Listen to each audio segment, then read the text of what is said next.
बिस्मिल्लाहिर्रहमानिर्रहीम अस्सलाम वालेकुम वीवर्स। आज मैं आप लोगों के साथ वाइट सॉस नूडल्स की रेसिपी शेयर करूंगी। ये नूडल्स बहुत ही डिफरेंट बनेंगे और इनका टेस्ट भी बहुत ही यूनिक होगा। तो सबसे पहले मैंने पानी लिया है और उसमें नूडल्स डाल के तो बॉईल होने के लिए रख दिए थे। ये छोटे 4 पैकेट मैंने लिए हैं नूडल्स के। इधर हमने इनको बॉईल कर लेना है, लेकिन बहुत ज़्यादा इनको गलाना नहीं है। तकरीबन 80% इसको हम कुक करेंगे और फिर इसको स्टेन कर लेंगे। तो जो बहुत ज़्यादा गले गले हैं वो इसमें सही नहीं रहेंगे, क्योंकि हमने इसे फिर सॉस में भी पकाना है, तो इसलिए नॉर्मल पकाएंगे।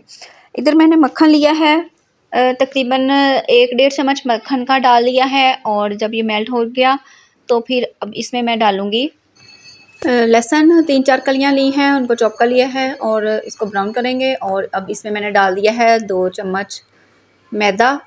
इसको थोड़ा सा फ्राई करेंगे। अच्छा, मक्खन किसी के पास ना हो तो फिर वो ऑयल और या घी जो भी हो वो इस्तेमाल कर सकते हैं, ठीक है। तो मैदे को अच्छे तरीके से भून लेना है और जब इसका कलर थोड़ा सा ब्राउन हो जाए फिर हमने इसमें शामिल करना है दूध।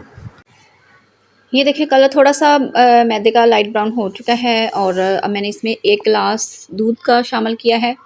मिक्स कर लेंगे अच्छे तरीके से, ये बिल्कुल इसमें घुल जाएगा। इसी तरीके से हमने इसे अच्छे तरीके से मिक्स करते जाना है। ये देखें बिल्कुल अच्छे तरीके से मैदा घुल चुका है। तो अब जो मसाले होते हैं नूडल्स में वो 4 पैकेट मैंने इसमें शामिल कर दिए हैं। आपको जो भी फ्लेवर पसंद हो वो आप ले सकते हैं। तो स्पाइसी पसंद है तो वो ले सकते हैं, और मुझे चिकन वाले पसंद हैं लाइट से, तो वो मैंने लिए हैं। अच्छा, अगर आपको ना ये सॉस थिक लगे तो आप दूध थोड़ा सा और इसमें शामिल कर सकते हैं। तो मैंने अभी थोड़ा सा दूध भी शामिल किया है, ज़्यादा थिक सी मुझे लग रही थी, ठीक है। अब इसको मिक्स करेंगे और इसके बाद हमने इसमें शामिल करना है कुटी हुई काली मिर्च और थोड़ी सी मैं सब्ज़ मिर्च शामिल करूँगी। नमक आपने बिल्कुल नहीं ऐड करना, वो अपने फ्लेवर के हिसाब से चेक कीजिएगा फिर डालिएगा, क्योंकि ये स्पाइसी नहीं है नूडल्स, तो इसलिए मैंने इसमें ब्लैक मिर्च और थोड़ी सी सब्ज़ मिर्च मैंने इसमें शामिल की है। तो नमक मैंने या कुछ और नहीं डाला। अगर आप स्पाइसी वाले नूडल्स लें तो फिर उसमें ये भी डालने की ज़रूरत नहीं होगी, वो आप पहले चेक कीजिएगा, टेस्ट कीजिएगा, तो उसके बाद फिर आप डालिएगा। 2 चम्मच इसमें मैं केचप की शामिल कर रही हूँ और अब इसको भी अच्छे से मिक्स करेंगे। इसके बाद मैं इसमें शामिल करूँगी मेयोनीज़। तो ये भी मैं 2 टेबल स्पून ही इसमें डालूँगी।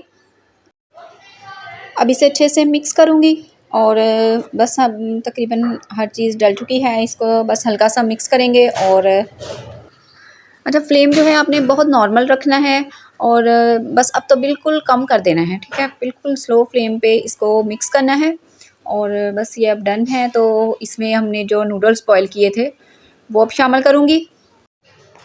अब बहुत आराम आराम से इसको मिक्स करना है और बस फिर हमने फ्लेम ऑफ़ कर देना है। चैनल पे नए हैं तो काइंडली इसे सब्सक्राइब कर दीजिए और वीडियो अच्छी लगे तो लाइक भी कीजिएगा और अपने फ्रेंड्स एंड फैमिली में इसको शेयर भी कीजिएगा। फेसबुक से देख रहे हैं तो फॉलो करना मत भूलिएगा, पेज को फॉलो ज़रूर कीजिएगा और लाइक भी कीजिएगा। तो बस अब ये देखें ये अच्छे से मिक्स हो चुका है। इस सॉस जो है हमने बहुत ज़्यादा ड्राई नहीं उसको कर लेना, तो इतना सा इसमें होना चाहिए, इसी कंसिस्टेंसी देखें। तो बस अब हमने फ्लेम ऑफ़ कर देना है। अब इसको हमने डिश आउट कर लेना है। तो ये देखें ये इसकी फ़ाइनल लुक। थोड़ी सी मैंने सब्ज़ मिर्चों से ऊपर गार्निशिंग कर दिया है इसको।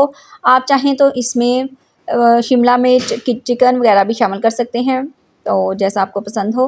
तो ये देखें ये देखने में ही कितना मज़े का ये लग रहा है और इसका टेस्ट भी बहुत ही मज़े का बना है। ज़रूर ट्राई कीजिएगा और फिर मुझे फ़ीडबैक दीजिएगा। दुआओं में याद रखिएगा, अपना बहुत सारा ख्याल रखिएगा। नेक्स्ट वीडियो तक के लिए अल्लाह हाफ़िज़।